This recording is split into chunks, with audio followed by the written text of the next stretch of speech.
கிராமத்துல இருக்கிற ஒரு பையன் சென்னையில இருக்கிற ஒரு கம்பெனில ஒர்க் பண்ணிட்டு இருக்கான். அதுக்கு பக்கத்திலேயே ஒரு ஐடி கம்பெனி இருக்கு. அந்த கம்பெனில ஒரு பொண்ணு ஒர்க் பண்றா. அந்த பொண்ணு இவனும் பழக ஆரம்பிக்கிறாங்க.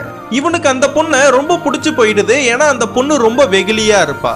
அந்த பொண்ணு ஒரு நாள் இவன் கிட்ட நான் யூஎஸ் போலான்னு இருக்கேன், உன்னால 3 லட்சம் ரூபாய் ரெடி பண்ணி தர முடியுமான்னு உதவி கேட்கிறா.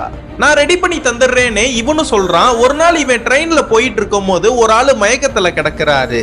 அவர் பக்கத்துல போய் அவர் பையில பார்த்தா 5 லட்சம் ரூபாய் பணம் இருக்கு. இவனுக்கு தேவையான 3 லட்சம் ரூபாய் மட்டும் எடுத்துட்டு 2 லட்சம் ரூபாவை அந்த பையிலேயே வச்சிடறான்.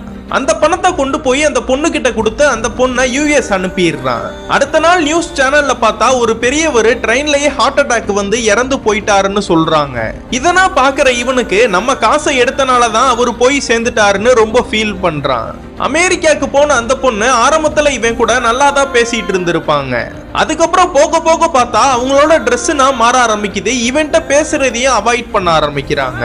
திடீர்னு ஒரு நாள் இவனுக்கு கால் பண்ணி நான் அமெரிக்கால ஒரு பையனை காதலிக்கிறேன், நான் அவனை தான் கல்யாணம் பண்ணிக்க போறேன், நம்ம 2 பேரும் பிரேக்கப் பண்ணிக்கலாம்னு சொல்றா.